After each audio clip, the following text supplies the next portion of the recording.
Good morning everyone. आज हम लेकर आए हैं आपके सामने एक नया क्वेश्चन नंबर 18। आपको मालूम है कि जो सीबीएसई ने बेसिक एंड स्टैंडर्ड मैथमेटिक्स के 2 सैम्पल पेपर इशू किए हैं कि इस तरह का पेपर आएगा एग्ज़ाम में, बोर्ड एग्ज़ाम का सैंपल उन्होंने भेजे हैं 2, तो वही हम कर रहे हैं। पहले हम बेसिक मैथमेटिक्स को लेकर चले हुए हैं और सैंपल पेपर नंबर 1 की तैयारी कर रहे हैं। बिल्कुल इसी तरह का पेपर आपके सामने आएगा, तो आप इसकी तैयारी कर लें, बहुत अच्छे से तैयारी कर लें। जितना भी लिख करके तैयारी करेंगे उतना ही ज़्यादा आपको फ़ायदा होगा। और जैसा कि मैं पहले भी बता चुका हूं कि यदि कोई भी प्रॉब्लम, कोई समस्या आपके सामने आती है तो आप मुझसे किसी भी वक्त कांटेक्ट कर सकते हैं। मैंने अपना व्हाट्सएप नंबर भी आपको दे रखा है। तो चलिए, हमने 17 क्वेश्चन कर लिए थे, अब 18th क्वेश्चन की ओर बढ़ते हैं। तो फिगर मैंने आपके सामने बना दी है, क्योंकि ये अब कुछ क्वेश्चंस हैं, क्वेश्चन नंबर 17, 18, 19, 20, ये आपको पिक्चर के आधार पर इनमें से क्वेश्चन पूछे जाएंगे जो आपने आंसर देने हैं। और एक बात का और ध्यान हमने रखना है कि फुल चैप्टर इसके अंदर वो पूछेगा, एक ही चैप्टर से लेगा एक क्वेश्चन में सभी बातें। जैसे अभी यह 18 क्वेश्चन है, ये चैप्टर 7 है आपका, उस पर आधारित। 9th में ये चैप्टर 3 है, कोऑर्डिनेट ज्योमेट्री, और 10th में चैप्टर 7 है, कोऑर्डिनेट ज्योमेट्री। उसके आधार पर ये आपसे क्वेश्चन पूछेगा जो आपने आंसर देने हैं। 9th में भी आपने 3rd चैप्टर पढ़ा था, बहुत आसान होते हैं, मुश्किल नहीं होते, बस थोड़ा सा ध्यान देने की आवश्यकता होती है। तो चलिए, मैं अब आपको इस टॉपिक के बारे में समझाने की कोशिश करता हूँ। सबसे पहले तो आपको मैं छोटी सी जनरल सी चीज़ को मैं लेके चलूँगा कि ये क्या है, ये एक्स एक्सिस माने जाते हैं। जैसे देखिए, ये हमारा एक्स एक्सिस होता है, ये हमारा वाई एक्सिस होता है, ये हमारा ओरिजिन होता है, ओरिजिन। अब अगर हम इस ओरिजिन से राइट की ओर बढ़ते हैं तो सब पॉजिटिव होते हैं वैल्यूज़, और जब ऊपर की ओर जाते हैं तो भी राइट एंड अपवर्ड, और डाउनवर्ड नेगेटिव वैल्यूज़ होती हैं, और लेफ़्ट साइड में भी नेगेटिव वैल्यूज़ होती हैं। एक्स एक्सिस पर केवल एक्स लाई करता है, वाई की वैल्यू 0 होती है। वाई एक्सिस के ऊपर वाई ही लाई करता है, यहाँ पर एक्स की वैल्यू 0 होती है। अगर कोई कहे हमें कि x = 0 का ग्राफ बताओ, तो y एक्सिस इसका ग्राफ होता है। कोई कहते y = 0 का ग्राफ बताओ, तो x एक्सिस इसका ग्राफ होता है, एक स्ट्रेट लाइन। ठीक है जी। तो अब आप ये समझ लें कि फिर से मैं बता रहा हूँ, ओरिजिन से राइट को या अपवर्ड हम जाएंगे तो पॉजिटिव इंटीजर्स होंगे, और अगर हम डाउनवर्ड और लेफ़्ट को जाएंगे तो नेगेटिव होंगे। तो ये लाइट में भी, फिजिक्स में भी आपके साइन कन्वेंशन में इसके बारे में समझाया जाता है। तो चैप्टर 3 क्लास 9th में भी इसके बारे में आपको बहुत सारा समझाया गया है। अब 10th में क्या है कि 10th में जो चैप्टर 7 है उसके अंदर मुख्यतः 3 चीज़ें हमने सीखनी है। एक डिस्टेंस फार्मूला,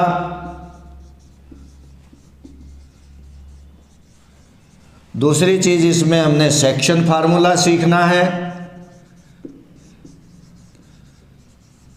और तीसरी चीज़ जो इसमें हम सीखेंगे वो है एरिया ऑफ ट्राइंगल निकालना। तो इसमें 3 चीज़ें हम सीखेंगे। तो ये आपने टॉपिक कर भी लिया होगा, फिर भी जैसे ही क्वेश्चन आते जाएंगे मैं आपको इनके बारे में समझाता रहूँगा। अभी सबसे पहले ये क्वेश्चन करने के बाद मैं इनके बारे में डिस्कस करता हूँ। तो चलिए, अब हम अपने क्वेश्चन 18 की ओर बढ़ते हैं और देखते हैं कि क्या उसने पूछा है। अब इसने कहा है कि अगर हम ए को ओरिजिन माने, ओरिजिन जैसा कि मैंने अभी बताया, तो इधर क्या हो गया, ये x axis positive right side में, तो ये सभी पॉजिटिव वैल्यूज़ हैं। अब सबसे पहले ये देखो, ये गुलमोहर के प्लांट्स लगा रखे हैं और इनके बीच में 1-1 मीटर का डिस्टेंस है।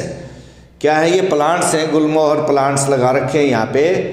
तो इनके बीच में 1-1 मीटर का डिस्टेंस है, और ये ए और ये डी है, इस पर कितने लगा दिए, 16 गुलमोहर के प्लांट्स लगा दिए। इसी तरह इस पर 8 लगा दिए।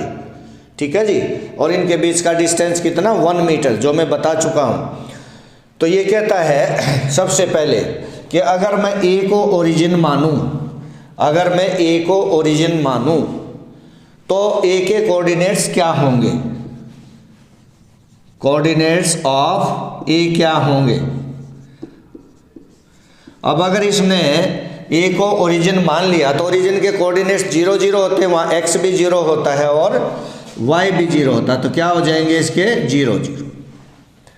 दूसरी चीज़ इसने पूछी है कि कोऑर्डिनेट्स, सेकंड में कोऑर्डिनेट्स ऑफ पी बताओ। तो जरा देखिए, ध्यान दीजिए, ये है पी। सबसे पहले हम x को देखेंगे, सबसे पहले हम x को देखेंगे, तो x की ओर देखेंगे तो x एक्सिस ये है हमारा, ये y एक्सिस है, ठीक है जी। अगर हम इसको ओरिजिन मानते हैं तो राइट साइड में पॉजिटिव वैल्यू, ऊपर की साइड में भी अपवर्ड भी पॉजिटिव वैल्यू। और अगर हम ओरिजिन इसको मानते हैं d को, तो ये लेफ्ट साइड आ जाएगा, तो ये सब वैल्यू नेगेटिव हो जाएंगी और ये पॉजिटिव रहेंगी, जैसा मैं आपको बता भी चुका हूँ।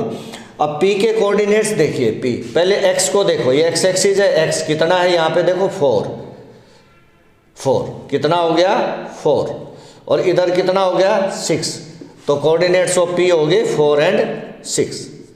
समझ आ गया होगा। वैसे तो ये 9th में आप कर चुके हैं, 9th का ही क्वेश्चन समझ लीजिए है। और अब है कोऑर्डिनेट्स ऑफ r, नंबर तीसरे में कोऑर्डिनेट्स ऑफ r। तो r को देखो, r ये r है, इधर कितना है ये, पहले x को देखेंगे, मैं बार बार बोल रहा हूँ 6, और इधर देखेंगे y को तो 5, तो कोऑर्डिनेट्स हो गए 6 और 5, ठीक है जी। अब आप आगे देखेंगे, अगर ये कहता है कि अगर मैं d को ओरिजिन मान लूँ, d को नहीं, सबसे पहले आप चौथे में इसने कहा है कि कोऑर्डिनेट्स ऑफ d बताइए। अब देखिए d क्या है, अब इधर से चले, इस साइड से चले d, तो ये कितने हैं, यहाँ से चलेंगे तो ये 16 हो गया, देखो 16 ये लास्ट। और क्योंकि ये x एक्सिस है, इस पर y की वैल्यू क्या होती है 0, जो मैं बता चुका हूँ। तो कोऑर्डिनेट्स ऑफ d कितने हो गए 16 और 0।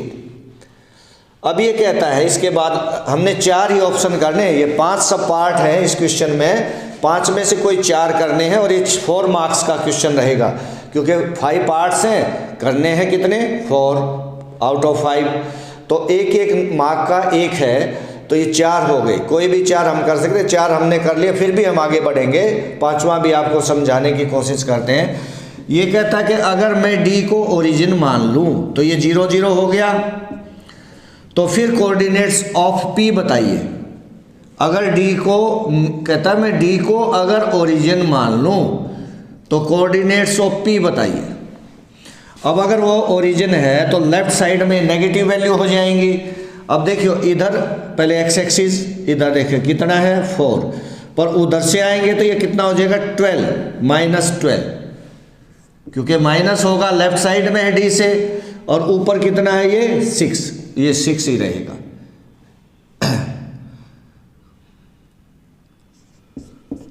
तो ये आपके 5 क्वेश्चन हो गए। अब इसी क्वेश्चन पे मैं आगे आपको बढ़ाते हुए, हालांकि ये क्वेश्चन कंप्लीट हो गया आपका, फिर भी मैं क्योंकि इसी से थोड़ा सा और समझाने की कोशिश करता हूँ। मैं इस एरिया ऑफ ट्राइंगल निकालने की कोशिश करेंगे। अब मैं आपको सिखाऊंगा कि एरिया ऑफ ट्राइंगल कैसे निकालेंगे। देखो, कोऑर्डिनेट्स हमने पता कर लिया, सभी कोऑर्डिनेट्स हमारे पास आ गए, लेकिन क्यू के कोऑर्डिनेट्स हमने देखने हैं। क्यू इधर कितना है 3 है, और इधर कितना है 2 है। पहले x लिखेंगे। अब देखो, आपके पास p के कोऑर्डिनेट्स है 4 6, q के कोऑर्डिनेट्स है 3 2, और r के कोऑर्डिनेट्स है 6 5, ठीक है जी। अब इसका कोई काम नहीं रहा, ऊपर ये मैं कंप्लीट कर चुका, इसे मिटा रहा हूँ ताकि मैं आपको, मुझे थोड़ा सा स्पेस मिले और मैं इस क्वेश्चन को आपको समझाने की कोशिश करूँ। तो एरिया ऑफ ट्राइंगल कैसे निकालते हैं वो आप समझ लें। Chapter 7 class 10th, chapter 7 class 10th क्या निकालना है, एरिया ऑफ ट्राइंगल। अब बहुत इजी है, बहुत easy. Area of triangle P Q R, क्योंकि ये ट्राइंगल क्या बनेगी, P Q R, P Q R. Half into base into, तो हाफ लगाना है, मॉड का साइन लगा देना है। अब बहुत इजी है, बड़ा अच्छे से समझ लीजिए। पहले हम x से शुरू करेंगे, इससे 4, ठीक है। अब इस ब्रैकेट को छोड़ दे, x वाले बाहर ब्रैकेट के, एक बात याद रखें, x की वैल्यू ब्रैकेट से बाहर रहेगी। अब x आ चुका, अब x नहीं आएगा, इस ब्रैकेट में y आएंगे, तो ये छोड़ दें, क्यों इसमें अब x रहा नहीं, y, इसके y 2 - 5, 2 - 5, ठीक है। इसका पहला, इसे छोड़ दें और दूसरे में y, अब प्लस, अब दूसरा x कौन सा होगा आपका 3, अब ये ब्रैकेट छोड़ दें, इसके बाद कौन आता है, देखो इधर ही चलना है 5, और फिर 5 से किधर आएंगे हम, इधर 5 - 6। अगर आपको फार्मूला भी याद नहीं है तो आप ऐसे कर सकते हैं, फिर लास्ट में आपका कितना आ जाता है 6x, तो ये ब्रैकेट आपकी ख़त्म। अब इसके बाद क्या बचेगा आपका, देखो इसके बाद का आएंगे 6 और 2, 6 - 2 और मॉड का साइन, ठीक है। तो इस प्रकार आप इसको करेंगे। फिर क्या करेंगे, हाफ 4 इंटू -3, 3 इंटू -1, 6 इंटू 4, और इसको अब देख ले, हल कर ले, -12 प्लस -3 प्लस 24, तो ये आपका कितना बन गया, 15 माइनस का 24 प्लस का, तो कितना हो गया जी 9, और 9/2 कितना होता है 4.5 स्क्वायर यूनिट्स। मीटर है तो मीटर लिख लेंगे, सेंटीमीटर जो भी होगा इतने यूनिट्स। इस प्रकार से हम एरिया ऑफ ट्राइंगल निकाल लेंगे। तो 7th चैप्टर में हमने कोऑर्डिनेट्स भी सीखे, एक्स एक्सिस वाई एक्सिस, कैसे इन पर पॉजिटिव और नेगेटिव वैल्यूज़ होती है वो सीखा, और इसी क्वेश्चन के जरिए मैंने आपको एरिया ऑफ ट्राइंगल भी निकालना सिखा दिया। अब एक्चुअल क्या है ये कोई इतना बड़ी चीज़ नहीं है, थोड़ा सा ध्यान देने की ज़रूरत है, ठीक है जी। तो डिस्टेंस फार्मूला क्या होता है वो भी मैं यहाँ आपको बता रहा हूँ। डिस्टेंस फार्मूला होता है डिस्टेंस बिटवीन 2 पॉइंट्स।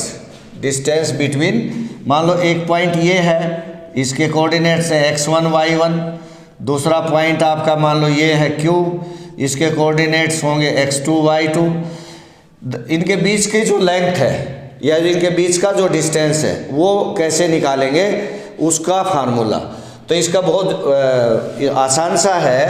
तो distance of P Q, square root का साइन लगाएं। पहले हम जो लास्ट वाला ना इसको लेंगे क्यू, x2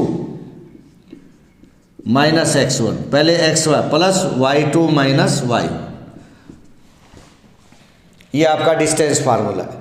ये लास्ट वाला यहीं से शुरू करें, x2 माइनस x1। जैसे मान लो ये दे देता 2 4, ये दे देता 1 3, तो क्या हो जाता है यहाँ पर 2, पहले 2 minus 1, first minus first, second minus second, 4 minus 3, तो कितना हो जाता 1 स्क्वायर प्लस 1 स्क्वायर, अर्थात 2 का रूट। ये आपका डिस्टेंस आ जाता है इतने यूनिट्स। इस प्रकार से हम डिस्टेंस फार्मूला लगाते हैं। अब एक फार्मूला और इसके अंदर है जिसको हम कहते हैं सेक्शन फार्मूला। क्या कहते हैं जी? Section formula. अभी मैं थोड़ा थोड़ा आपको सिखा रहा हूँ, जब क्वेश्चंस आएंगे इस पर आधारित तो आपको मैं बता दूंगा। क्या है कि एक ए 2 पॉइंट से x1 y1, दूसरा मैंने बी ले लिया, कोऑर्डिनेट से x2 y2। मान लो कोई पॉइंट C है या P है जो इसको रेशो m1 और m2 रेशो में डिवाइड करता है। Point C divides this line segment AB in m1 ratio m2। तो find the coordinates of C के जो कोऑर्डिनेट्स हैं वो बताओ। इसके ये जैसे मैंने xy लिया तो कोऑर्डिनेट्स ऑफ C बताने होते हैं, क्योंकि C ही इसको सेक्शन करता है। सेक्शन का मतलब है बांट देना। आपको मालूम है जैसे आपकी क्लास में मान लो आपकी 10th क्लास है, उसमें बहुत सारे बच्चे हैं, तो तो हम सेक्शन बना देते हैं, section A, section B, section C. Class तो 10th ही रहेगी, परंतु सेक्शन हो जाएंगे। सेक्शन का मतलब क्लास 10th के हिस्से बना दिए, पार्ट्स बना दिए, ठीक है जी। तो इसी प्रकार इसके ये पार्ट्स हो गए 2, AC and BC, 2 parts. Point C इसको सेक्ट करता है, तो सेक्शन कौन करता है इसका? C करता है सेक्ट इसको। तो इसके कोऑर्डिनेट्स बताने होते हैं। तो इसमें कैसे बताते हैं? पहले x के लिए हम यहाँ से शुरू करेंगे पहले से, और फर्स्ट की ओर ही जाएंगे। x के लिए x पे जाएंगे, m1 x2, फिर बीच में साइन प्लस का। अब ये तो हो गया ना इधर, अब इधर से जाएंगे तो उधर जाएंगे इससे, और इधर से जाएंगे तो इधर m2 x1 divided by ratio m1 plus m, sum of ratio. अब यही चीज़ हम y के लिए, x के लिए x लेंगे, y के लिए y, या y2 y1 m1 plus m। सिर्फ ये चेंज करना है। अब इधर से जाएंगे तो y की ओर जाएंगे m1 y2 प्लस, और इधर से जाएंगे तो y1 m2 y1 और divided by m1 plus m2। ये है अपना सेक्शन फार्मूला। अब यहाँ पर जो वैल्यू दी हुई होती है ना x1 y1, वो यहाँ पर रख दीजिए, आपका सेक्शन फार्मूला आ जाएगा, अर्थात कोऑर्डिनेट्स ऑफ C आ जाएंगे आपके। इस तरीके से हम सेक्शन फार्मूला अप्लाई करेंगे और क्वेश्चंस निकालेंगे। बड़ा सिंपल सा है, लॉजिकली इसको आप याद कर सकते हैं, समझ सकते हैं, और प्रैक्टिस के लिए कुछ क्वेश्चन करके देखेंगे इस पर आधारित, तो ये क्लियर हो जाएगा। तो आज के टॉपिक में हमने चैप्टर 7 के बारे में पढ़ा, और मैंने ब्रीफली सब ब्रीफ कर दिया है, सभी मेन चीज़ें क्या क्या इसमें आती हैं।